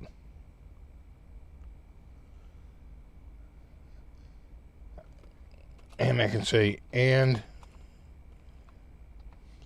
bagpipes.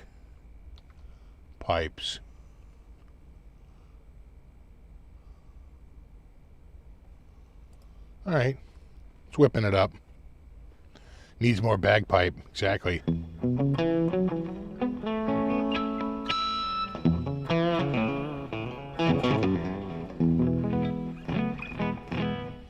I left it with needs more cowbell. I just added at the end of the string and bagpipes. Let's not overthink it.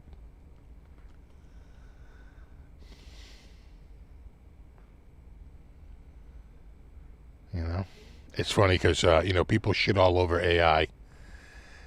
But my wife uses AI, and she's gotten really good at it through practice. And they had to do some crazy thing in Excel. And, you know, she gave it to the guy, like the project manager, whoever was, like, leading the thing. And he was like, they were having, like, a phone call over it. And he's like, you know, did you do this in AI? And she was, like, a little worried. Like, is that a problem? And, is this a problem? And she's like, yeah, I did. And he was like, can you show me? He goes, this is like unbelievable. This is like outstanding. Like, how do you get it to isolate the variables? And she's like, oh, you can do it. She goes, you just have to be clear. And it takes a little bit of practice, but basically showed him like how to take a bunch of data and turn it into a visualization by like narrowing how it interprets the data. And he couldn't believe it. He was like, this is unfreaking believable.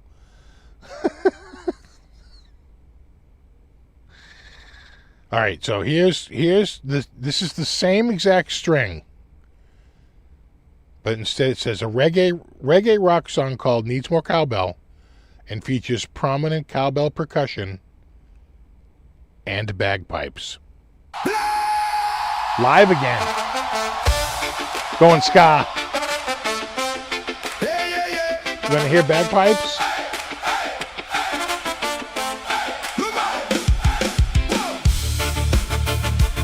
Killer bass.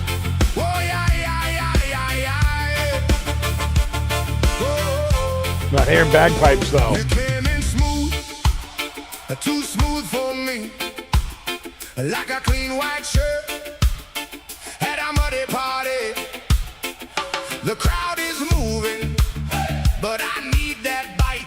It's not bad. Something in the air. All right, a little bit of horn. To cut the night. We're gonna get bagpipe on the chorus. Tap, tap, lean in, hear that floor shake. One more little snap for the whole place. Needs more cowbell. I'm not hearing bagpipes. Shake that room, baby. Needs more cowbell. Oh yeah, needs more cowbell. I'm not hearing cowbell either. Needs more cowbell. I'd say he kind of failed the assignment. Needs more cowbell.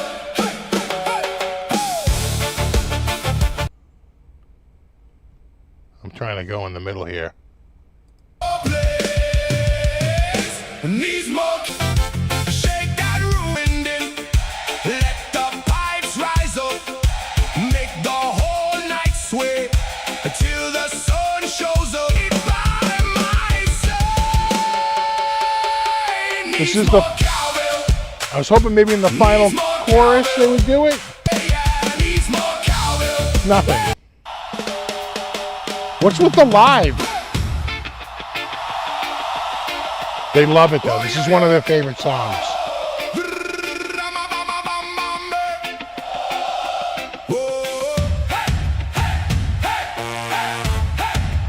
Horns, but I'm not hearing cowbell. That's timpani.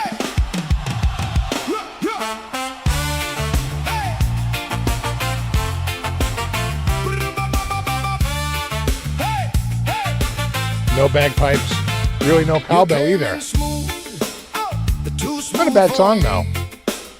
Like a clean white shirt at somebody party. The crowd is I know it is a good bass line, right? but I need that bite. Something in the air, hey, to cut the night. Hey, tap, tap, leaning, hear that floor shake. One more I'd little cut that snap whole section right out. That's where a producer would come in. Needs more cowbell. That pre-chorus sucks. Cowbell. Shake that room, baby. It's a great bass line. It's a decent melody and everything. I'm not hearing cowbell. I'm not hearing We bagpipes. got heat already.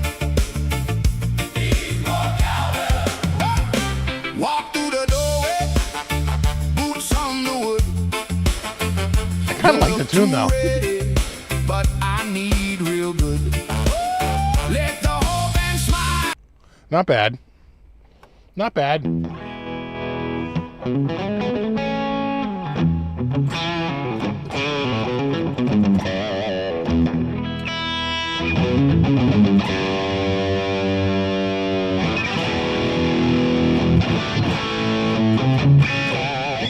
Yeah, right, Tony. There's not enough bagpipes or cowbell. Although a couple, to give it in its defense, give it some credit. It did get the cowbell a couple of times, but I would say 50% of the time, if you're lucky, like half the time, it would go, oh right, cowbell, right? Yeah, no, that's interesting. But the bagpipes, it just couldn't get it, couldn't figure it out. They're like, what? They're like, well, we don't have any reggae songs with bagpipes to work from. You'll notice that they brought in horns, right? Because with ska, that's very popular. So, yeah, kind of interesting. You start to see its limitations, not a doubt. Well, let's see what happens when it gets to, we're at version 5.5, when it gets up to version 6. Maybe they'll get that ironed out. Oh, thanks, speaker. Yeah, we'll definitely talk soon. Yeah, my God, it's 8:59. We flew through these last 20 minutes trying to find just the right cowbell song. Though I feel like